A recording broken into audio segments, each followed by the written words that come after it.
എല്ലാവർക്കും നമസ്കാരം. ശ്രീസ് മൊമെൻസിൻ്റെ പുതിയ വ്ളോഗിലേക്ക് സ്വാഗതം. ഇന്നെൻ്റെ UK എന്നുള്ള തിരിച്ചുവരവിൻ്റെ വീഡിയോ ആണ് കേട്ടോ.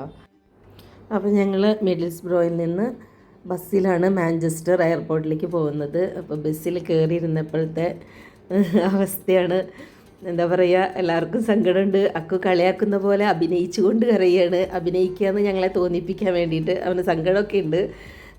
എല്ലാവരും കണ്ണൊക്കെ നിറഞ്ഞിട്ടുണ്ട്. എന്താ പറയുക, നമുക്ക് പോരാതെ പറ്റില്ല. കുറേ നാൾ മക്കളോടൊപ്പം ഉണ്ടായിട്ട് തിരിച്ചു പോരേണ്ടി വരുമ്പോൾ എനിക്കും വിഷമമുണ്ട്.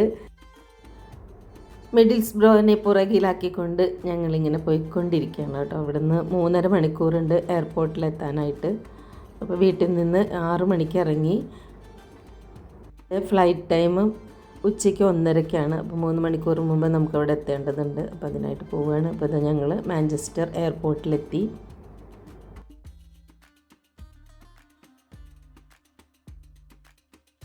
ഞങ്ങൾ ബ്രേക്ക്ഫാസ്റ്റ് ഒന്നും കഴിച്ചിട്ടുണ്ടായിരുന്നില്ല വീട്ടിൽ നിന്ന് ഇറങ്ങുമ്പം. 2-3 ദിവസമായിട്ട് എല്ലാവരും മൂഡ് ഓഫിലായിരുന്നു. അപ്പം ഇവിടെ എയർപോർട്ടിലെത്തിയിട്ടാണ് കോഫി കഴിച്ചത്.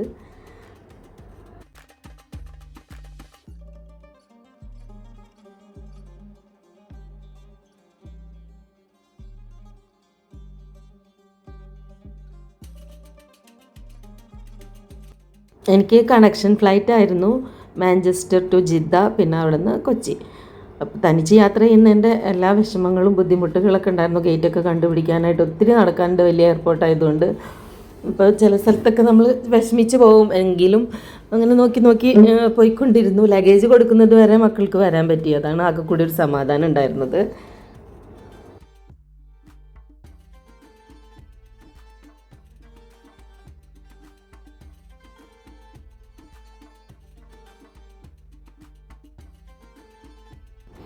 എനിക്കെപ്പോഴും വിൻഡോ സീറ്റാണ് ഇഷ്ടം കേട്ടോ. അപ്പോൾ അതുകൊണ്ട് നേരത്തെ അത് കൺഫേം ചെയ്തിട്ടുണ്ടായിരുന്നു. ഫ്ലൈറ്റ് മൂവ് ചെയ്യുമ്പം എന്തൊക്കെയോ കയ്യിൽ ചേർത്ത് പിടിച്ചിരുന്നത് കൈവിട്ട് പോകുന്നത് പോലത്തെ ഒരു ഫീലായിരുന്നു എനിക്ക്. മനസ്സിലൊക്കെ ഒരു വല്ലാത്തൊരവസ്ഥ. എനിക്കത് എക്സ്പ്ലെയിൻ ചെയ്യാൻ പറ്റുന്നുണ്ടായിരുന്നില്ല. അതുകൊണ്ട് തന്നെ ഫുഡൊക്കെ കൊണ്ട് തന്നത് ഞാൻ മര്യാദയ്ക്ക് കഴിച്ചില്ല. പിന്നീടാണ് എനിക്ക് വിശപ്പ് വന്നത്. അപ്പോഴേക്കും ആ ഫുഡ് ഞാൻ തിരിച്ചു കൊടുത്തായിരുന്നു. അതൊന്നും ഞാൻ ഫോട്ടോ പോലും എടുത്തില്ല. എന്തോ ചിക്കൻ റൈസും ബണ്ണ്, പിന്നെന്തോ സ്നാക്സോ എന്തൊക്കെയോ ഉണ്ടായിരുന്നു. കുറേ ഡെസേർട്ട് ഒക്കെ ഉണ്ടായിരുന്നു. കാര്യമായിട്ടൊന്നും കഴിച്ചില്ല. പിന്നെ എനിക്ക് നന്നായിട്ട് വിശക്കുകയും ചെയ്തു കുറച്ച് സമയം കഴിഞ്ഞപ്പോൾ. നല്ല നല്ല കാഴ്ചകളൊക്കെ ഉണ്ടായിരുന്നു കേട്ടോ. അത് ഹിമാലയൊക്കെ നമ്മൾ പിക്ചറിൽ കാണുന്നത് പോലെ മലമുകളിലൂടെ ഫ്ലൈറ്റ് പോകുമ്പം നല്ല രസമുള്ള കാഴ്ചകളുണ്ടാണ്. ഇത്തവണത്തെ യാത്രയിൽ ഞാൻ ഒരുപാട് ഭംഗിയുള്ള ആകാശം, പല വിസ്മയിപ്പിക്കുന്ന ആകാശവും സീനറികളൊക്കെ കണ്ടിട്ടുണ്ടായിരുന്നു. സൗദിയുടെ ഫ്ലൈറ്റിൽ നല്ല ഫുഡാണ് നമുക്ക് കിട്ടിക്കൊണ്ടിരിക്കുക. കൂടെ ജ്യൂസും അങ്ങനെ എല്ലാതും ഉണ്ടായിരുന്നു കേട്ടോ. പിന്നെ ഞാനിങ്ങനെ സ്ക്രീനിൽ നോക്കിയിരിക്കും ഏതെല്ലാം സൈഡിലൂടെയാണ് നമ്മൾ പോകുന്നത്, ഇനി എത്ര സമയമുണ്ട്. ശരിക്കും ബോറടിപ്പിക്കുന്ന യാത്രയാണ്. 6 മണിക്കൂർ ഫ്ലൈറ്റിലിരിക്കുക എന്ന് പറഞ്ഞാൽ അത്ര എളുപ്പമുള്ള കാര്യമൊന്നുമല്ല. നല്ല ബുദ്ധിമുട്ടാണ്. ഡേ ടൈം ആയതുകൊണ്ട് കുറേ സമയമൊക്കെ പുറത്തേക്ക് നോക്കിയിരുന്നിട്ട് അങ്ങനെ സമയം പോയി. ഇതൊക്കെയാണ് ഞാൻ പറഞ്ഞ വിസ്മയിപ്പിക്കുന്ന കാഴ്ചകൾ. ഇതൊക്കെ നല്ല രസമായിരുന്നു കണ്ടുകൊണ്ടിരിക്കാനായിട്ട്.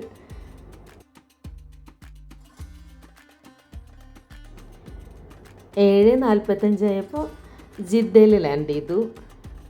പിന്നെ 2.5 മണിക്കൂർ അവിടുത്തെ എയർപോർട്ടിൽ. അവിടെയൊന്നും ഞാൻ വീഡിയോ ഫോട്ടോ ഒന്നും എടുത്തിട്ടില്ല. അപ്പോഴേക്കും എനിക്കിങ്ങനെ സങ്കടം വന്നുകൊണ്ടിരിക്കുന്നുണ്ട്. പിന്നെ യൂട്യൂബിൽ ഇടണ്ടേ എന്നുള്ളതിന് വേണ്ടിയിട്ടാണ് ഞാൻ ഇത്രയെങ്കിലും വീഡിയോ എടുത്തത്. ജിദ്ദ എയർപോർട്ടിൽ ഗേറ്റിനരികെ എത്തിയപ്പോഴേക്കും ഒത്തിരി മലയാളികളെയൊക്കെ കണ്ടു കേട്ടോ. മറ്റേ ആദ്യത്തെ ഫ്ലൈറ്റിൽ ഞാൻ ഒറ്റ മലയാളികളെയും ഞാൻ കണ്ടിട്ടുണ്ടായിരുന്നില്ല. അപ്പോൾ ഇവിടെ ഒരുപാട് ആൾക്കാരെ കണ്ടു, എല്ലാവരും സംസാരിക്കുകയൊക്കെ ചെയ്തു. പക്ഷേ ഇവിടുത്തെ പ്രശ്നം എന്താണ്ടായത് വെച്ചാൽ ഫ്ലൈറ്റിൽ ഇങ്ങനെ സ്റ്റെപ്പ് കയറി പോകേണ്ട ഒരു ബുദ്ധിമുട്ടുണ്ടായി. ഓൾറെഡി കാലും ഒക്കെ നല്ല വേദനയായിരുന്നു, കാൽമുട്ടിലൊക്കെ നീരും ഒക്കെ ഉണ്ടായിരുന്നു. എന്നിട്ട് ആ സ്റ്റെപ്പ് കയറുന്നത് എനിക്ക് വളരെ ബുദ്ധിമുട്ടായിട്ടുണ്ടായിരുന്നു. അങ്ങനെ സൗദിയിൽ നിന്ന് പറന്നുയരുകയാണ്. വീണ്ടും മണിക്കൂറുകൾ വേണം കൊച്ചിയിലെത്താനായിട്ട്. രണ്ടും സൗദി എയർലൈൻസ് തന്നെയായിരുന്നു. പക്ഷേ രണ്ടാമത്തെ ഫ്ലൈറ്റ് എനിക്ക് വളരെ ബുദ്ധിമുട്ടായിട്ട് തോന്നിയിട്ടുണ്ടായിരുന്നു. സീറ്റൊക്കെ കുറച്ചും കൂടി കൺജസ്റ്റഡ് ആയ പോലെ. ആദ്യത്തെ ഫ്ലൈറ്റ് സൂപ്പറായിരുന്നു. രണ്ടാമത്തെ ഫ്ലൈറ്റിൽ വന്ന ഫുഡാണ് കേട്ടോ അത്. എന്തോ സ്പെഷ്യൽ ഫുഡാണ്, ബുക്ക് ചെയ്തതാണെന്നൊക്കെ പറഞ്ഞിട്ടാണ് അവർ കൊണ്ടു തന്നത്. അപ്പോൾ മോൻ ടിക്കറ്റിനൊപ്പം തന്നെ ഫുഡ് ബുക്ക് ചെയ്തിട്ടുണ്ടായിരുന്നു എന്ന് തോന്നുന്നത്. എന്നാലും എനിക്ക് അത്ര വെരി സ്പെഷ്യലായിട്ടൊന്നും തോന്നിയില്ല. കുറച്ച് നട്ട്സൊക്കെ ഇട്ടിട്ട് മറ്റുള്ളവർക്ക് കൊടുക്കുന്നതിനേക്കാളും അല്പം കൂടി നട്ട്സൊക്കെ ഇട്ടിട്ടുള്ള ഒരു റൈസായിരുന്നു. അങ്ങനെ ഏതാണ്ട് പ്രഭാതമായി. ജിദ്ദയിലത്തെ പിന്നെ കൊച്ചിയിലേക്ക് വരുന്നത് നമ്മൾ രാത്രിയിലായിരുന്നു. അപ്പോൾ പ്രഭാതമായപ്പോഴാണ് ഈ കാഴ്ചകളൊക്കെ. ഇനിയിപ്പോൾ ഏതാനും സമയത്തിനുള്ളിൽ നമ്മൾ കൊച്ചിയിൽ ലാൻഡ് ചെയ്യും. മോളും കുട്ടികളും വിളിക്കാൻ വന്നിട്ടുണ്ടായിരിക്കും അവിടെ. അപ്പോൾ അങ്ങനത്തെയൊക്കെ പ്രതീക്ഷയിൽ പോവുകയാണ്. ജിദ്ദയിൽ എനിക്ക് നെറ്റ്വർക്കൊന്നും ഉണ്ടായിരുന്നില്ല ഫോണിൽ. എനിക്ക് അവിടുന്ന് വൈഫൈയും കണക്ട് ചെയ്യാൻ പറ്റിയില്ല. അപ്പോൾ ഒരാളുടെ ഫോണിൽ നിന്ന് ഞാൻ മോന് മെസ്സേജ് അയച്ചിട്ടുണ്ടായിരുന്നു. നെടുമ്പാശ്ശേരി എയർപോർട്ടിനകത്ത് നിന്ന് പുറത്തേക്ക് കിടന്നപ്പോഴാണ് ചൂട് എന്താണെന്ന് ശരിക്കും മനസ്സിലായത്. അപ്പോൾ ഞാൻ ഡ്രസ്സൊക്കെ മാറ്റി. പിന്നെ മോളെയും കുട്ടികളെയൊക്കെ കണ്ട സന്തോഷത്തിലായി. എങ്കിലും മനസ്സിൽ അക്കൂനെയൊക്കെ ഓർത്ത് വിഷമമുണ്ടായിരുന്നു.